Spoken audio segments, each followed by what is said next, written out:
The time has come to put these two bikes head to head to decide which one I want to keep. Both have had a questionable upbringing, with my 2016 R1 being an ex-track bike that I picked up for cheap, and my 2018 CBR 1000RR getting rebuilt after being wrecked.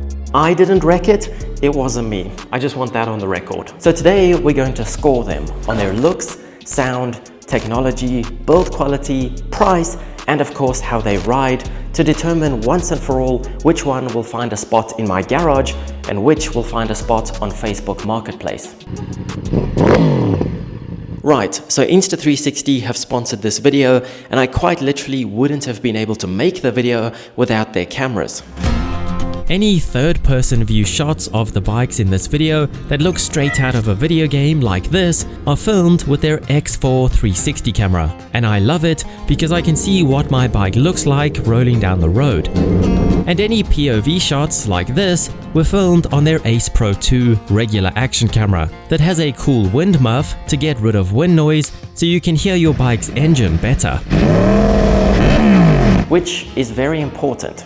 So these two bikes were also direct competitors at the time that they came out. They were both each manufacturer's first attempt at making a 1000cc supersport that had modern technology like TFT displays, quick shifters, and lean-sensitive traction control. Yamaha brought theirs out first in 2015, and Honda followed 2 years later in 2017. This shift marked a whole new era in superbikes that were lighter, narrower, and more powerful than ever before. Now, if you're a regular viewer, you'll probably be laughing at this concept because you know that I'm a Yamaha fangirl, and the chance of me keeping the Honda is pretty slim.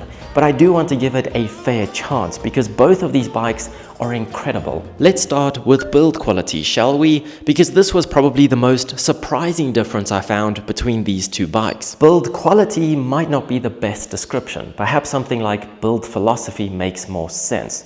Like I said, these two bikes were each manufacturer's first attempt at building a whole new generation of superbikes. But that's not exactly how the Honda feels. I've had the privilege of being around a lot of Japanese sport bikes from the sort of 2005 to 2014 era, and I've even owned the generation of R1 that came before this one, and the difference in build philosophy is huge. This bike feels like a revolution in the way that it's built. For example, they ditched those twin undertail exhausts that were pretty but kind of heavy for this lighter and more efficient single pipe. The fairing here is directly in line with the frame.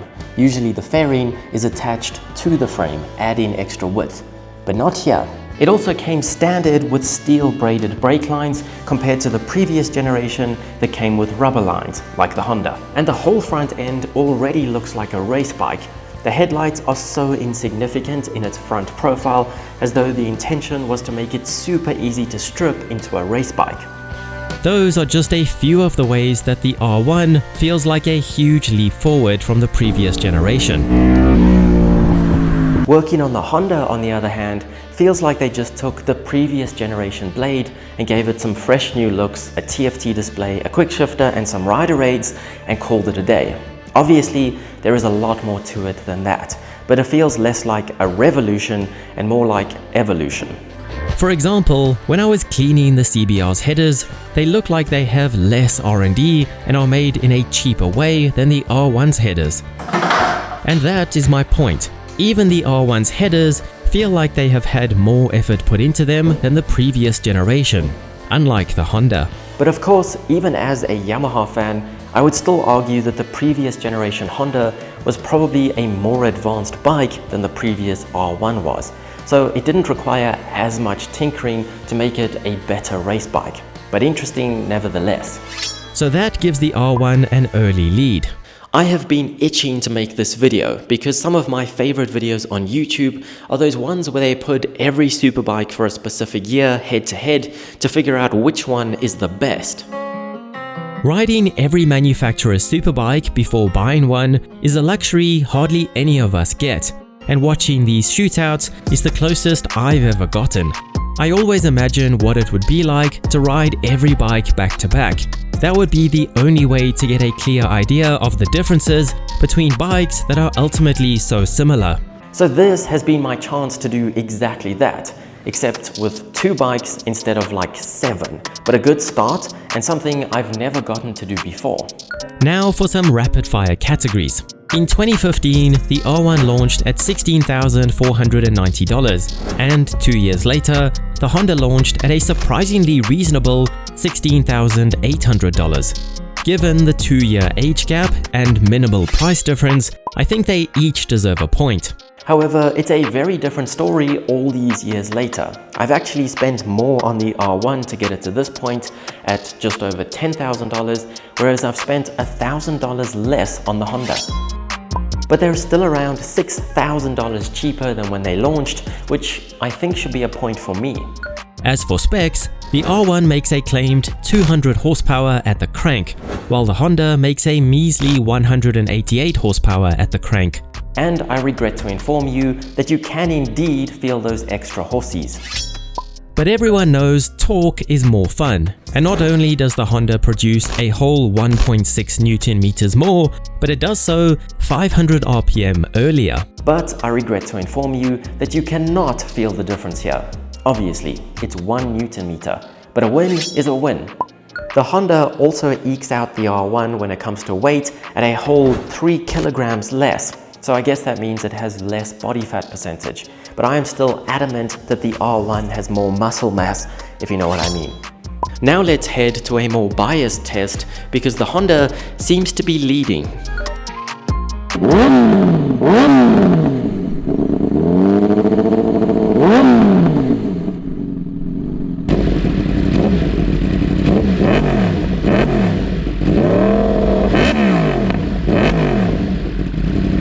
I think the winner here is obvious and unanimous, right? If you disagree, speak up now. Exactly, you can't, because this is a pre-recorded video and I make the rules around here. But in all seriousness, I love that cross-plane soundtrack, and ever since I heard it for the first time in 2009, when I was 11, I've slowly found regular flat-plane crank inline 4s a little bland. The cross-plane crank adds uniqueness and creativity to a rather boring engine. And if you disagree, just watch this video from Driving for Answers. The engineering behind this engine is incredible, and I love to watch along and nod like I understand everything. When the piston is TDC. Another subjective department is obviously looks, so let me take you through each bike. Here's the Honda. It's got headlights, a tail light, fairings, and an exhaust. Yep, I think that's everything. Now for the R1. The R1 is a work of art. When it came out in 2015, it was unlike anything we'd seen before. The headlights are hidden under here, ready to do the job, but not to take away from the pure race bike look. Then we have these textured running lights that add to the aggressive and beautiful face that a street bike needs. A look I like to call blue steel. I would pay more for this tail than the Mona Lisa. I love the way that these tail pieces have swooping lines that draw your attention to the elongated tail light and pointy posterior. Sure, the passenger seat is comically small, but most art pieces are impractical anyway. The shape of the fairing here that enables it to hug the running light, the headlight, and the side of the bike gets me excited every time I wash it. And just look at the side profile of this panel. And then the Honda's, plain and simple. And don't get me started on this gaping intake ready to gulp in fresh air. I mean, the Honda doesn't even have visible intakes really. They even ditched the common belly pan approach for these metal plates instead, which I have finally put on this side. And Yamaha really were in a league of their own here, which makes what is happening currently even more sad. These brake calipers are obviously not on Brembo's level of beauty, but they're still 10 times better than this nonsense. The only area I think that the Honda can hold a candle to the R1 is in the wheel department. To be fair, the magnesium wheels on the R1 are significantly lighter, and I do think that both wheel shapes are attractive. But the Honda just kind of has the edge, and that's ignoring the fact that the color is far better as well as the paint job. And I do have to admit that I'm rather fond of the bronze engine covers. Okay, I may have let my passion for the R1 come out a bit strong in that segment, but it is the harsh truth now, isn't it? This video was actually supposed to happen 3 months ago, but first, the Honda had a check engine light that took me a while to diagnose, and then it decided to have some electric gremlins that turned out to be a loose ground, but I chased my tail trying to find it for far too long. The R1 wasn't flawless either. It managed to shear all the bolts on its sprocket carrier. It's just too powerful. Then on its first ride back, it decided it had had enough of the race brake pads and ate through those. And when I installed the new ones, the piston in the master cylinder managed to get stuck, so I had to rebuild that. Then on the next first ride back, it broke down because the battery died. So you could say that bikes with a sketchy past are not worth the trouble, but I still love them and I am adamant that I am the problem 100% of the time, and they are flawless. Okay, on to tech. I'll try to be unbiased and professional for a change. The screens are both great in different ways. The Honda's is bigger, which I love, but the R1's is glass rather than plastic and looks higher quality as a result. The switchgear award goes to the Honda. It's just as annoying to navigate to customize mode settings, but at least it's consistent and sturdy. The R1's buttons feel a little fragile, and the scroll wheel is awful. Every time I press it in, it feels like I've broken it. The Honda immediately loses, since the traction control and wheelie control are lumped together in Honda's selectable torque system, and you can't change each setting individually like you can on the R1. But both systems intervene very nicely and gently for normal street riding. Plus, the Honda's ABS can't even be switched off. But my R1 actually has an ABS delete, so I can't even comment on its ABS, which I guess technically means that the Honda is better in this department. I think the R1 came standard with a quick shifter, whereas it was an optional extra on the Honda. However, the Honda's quick shifter was really cool because it worked on the way up and down through the gears with an auto blipper. But the R1's only worked on the way up through the gears. I now have an HM quick shifter on here, so it works both ways like the Honda, but it isn't stock.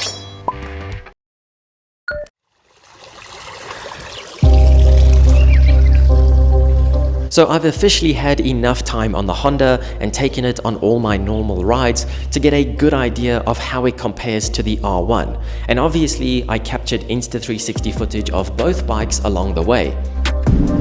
The X4 camera is the fastest way to get awesome footage because you can mount it to the bike however you like, and it automatically gets rid of the selfie stick from the shot, so you can get a perspective of your ride that you've never seen before. And it also makes editing fun because you get to reframe the immersive 360-degree world after your ride, leaving you with sharp, vibrant footage that's just shy of 4K, either vertically or horizontally.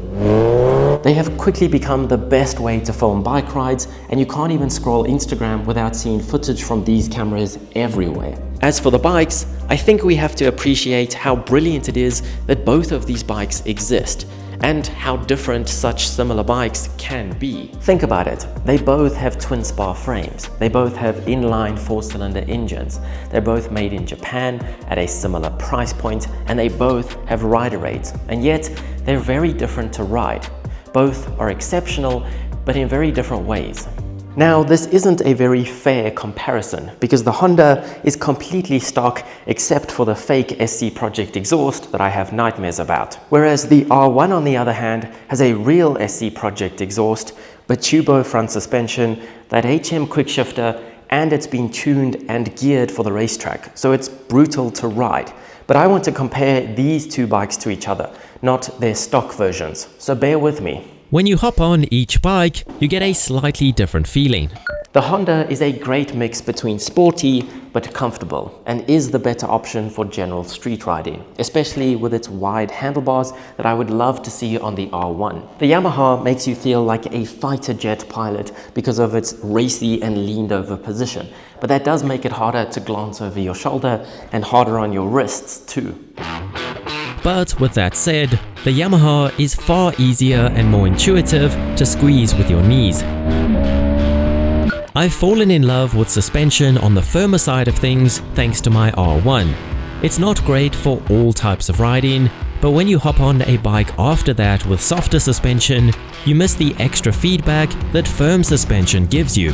The Honda feels like a typical stock superbike with its Showa suspension, and it's much more versatile. I love how each manufacturer has their stereotype, and it's extremely evident in just the throttle response. The stereotype is that Honda is smooth and Yamaha is jerky, and it's 100% true. You can of course get used to the Yamaha, but it's not how things should be in a perfect world. I expected the brakes to have a starker difference, given that the R1 has no ABS and steel lines compared to rubber lines and intrusive ABS that you can't switch off. But ultimately, the biggest differences I noticed are firstly that you have to just pull the lever on the R1 much harder, but as a result you get more modulation and more consistency. This feels ever so slightly different every time you pull the lever, which isn't great. The Honda feels a bit more playful compared to the R1's serious race persona. The CBR tips into a corner faster, but for some reason, manhandling the R1 feels more rewarding. And the R1 not only holds a line a bit better, but it also feels more comfortable at lean and makes me second guess my front tire a lot less. So you might have noticed that I stopped allocating points for each aspect of the bike. And no, it's not because the Honda was winning and I needed to rig the system, but because I could make an argument for each of these bikes being better in every aspect. So I'd rather judge the ride as a whole. The R1 abuses all your senses. It makes you feel like Rossi and forces you to form a bond with the bike. But I'm 99% sure that I would set a faster lap time on the Honda because it's so smooth. Yet I feel like a faster rider on the R1, and most importantly, I have more fun on the R1. And fun matters to me far more than speed, horsepower, or price. So it gets the final point. So it's a draw. I should just keep both then. Well, a lot of you guys seem to want that, but the truth is that I really don't need two superbikes that are so similar. I would love a collection, an adventure bike, a superbike, a naked bike, a motocross bike, you get the idea. But having two superbikes that are so similar is kind of pointless. And if I sell the Honda, it makes it easier to buy the next project bike, which is a lot more fun than owning a Honda. But anyway, you can get a free gift with your Insta360 camera if you order one through my links down in the description, like a selfie stick or a spare battery. Let me know which bike you would keep, and I'll see you on the next ride.